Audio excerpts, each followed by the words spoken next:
சிவபக்தர்கள் அனைவருக்கும் வணக்கம். ஒவ்வொரு வெள்ளிக்கிழமையும் மகாலட்சுமி பற்றின பதிவுகள் பார்த்துட்ருக்கோம். பார்க்காதவங்க இந்த வீடியோ எண்டு ஸ்க்ரீனில் பிளேலிஸ்ட்டில் பின் பண்ணியிருப்பேன். உங்களுக்கு நேரம் இருக்கிறப்ப அதையும் பாருங்கள். இன்னைக்கு மகாலட்சுமி அஷ்டகத்தை பற்றி தான் பார்க்க போகிறோம். இந்த அஷ்டகம் இந்திரனால் பத்ம புராணத்தைப்படி இயற்றப்பட்டது. இது தேவர்களால் வணங்கப்படக்கூடிய லக்ஷ்மி தேவியை துதிக்கக்கூடிய ஒரு பாடல். இது அஷ்டகம் அப்படின்னு அழைக்கப்படுது. ஏன்னா இதில் 8 பகுதிகள் இருக்கு. இந்த அஷ்டகத்தை படிக்கிறது செல்வம், தானியம் மற்றும் எதிரிகளை வெல்லக்கூடிய வலிமையை தரும் அப்படின்னு நம்பப்படுது. இத ஒருத்தர் எத்தனை தடவை சொல்றாங்களோ அதுக்கு ஏத்த மாதிரி நன்மைகளை பெறுவாங்க. உதாரணமா தினமும் 2 தடவை சொல்றது வீட்ல தனம் தானியம் நிறைவா இருக்கும். ஸ்கிரீன்ல தெரியிற ஸ்லோகத்தை பாருங்க.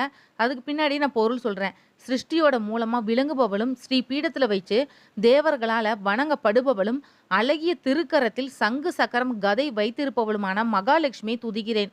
2வது ஸ்லோகம் கருட வாகனத்துல அமர்ந்தவளும் கோலாசுரர்களுக்கு அச்சம் தந்தவளும் சகல பாவங்களையும் நீக்குபவளுமான மகாலட்சுமி துதிக்கிறேன். ஸ்லோகம் 3 அனைத்தும் அறிந்தவளும் அனைத்து வரங்களை தருபவளும் துஷ்ட குணங்களை அழிப்பவளும் துக்கங்களை மாற்றுபவளுமான மகாலட்சுமி துதிக்கிறேன். சாதனைகள் புரிய புத்தியை அளிப்பவளும் செழிப்புடன் வாழ தனது பாத கமலங்களை அருள்பவளும் மந்திர சூட்சும ஸ்வரூபமாக விளங்குபவளுமான மகாலட்சுமி துதிக்கிறேன்.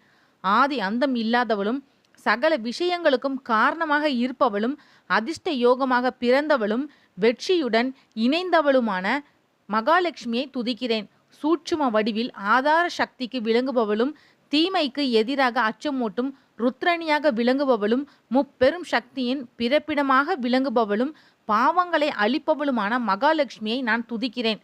தாமரை ஆசனத்தில் அழகுடன் அமர்ந்திருப்பவளும் ஞான தபஸ்வினியாக விளங்குபவளும் கலியுகத்தின் அன்னையாக விளங்குபவளுமான மகாலட்சுமி துதிக்கிறேன். தூய வெண்மை உடையை அணிந்திருப்பவளும் சர்வ அலங்கார ஆபரணங்கள் அணிந்திருப்பவளும் தாய்க்கு தாயாக காப்பவளுமான மகாலட்சுமியை நான் துதிக்கிறேன். மகாலட்சுமி அஷ்டகம் சொல்றதுனால கிடைக்கக்கூடிய பலன்கள் என்ன அப்படின்றத பற்றி பார்ப்போம்.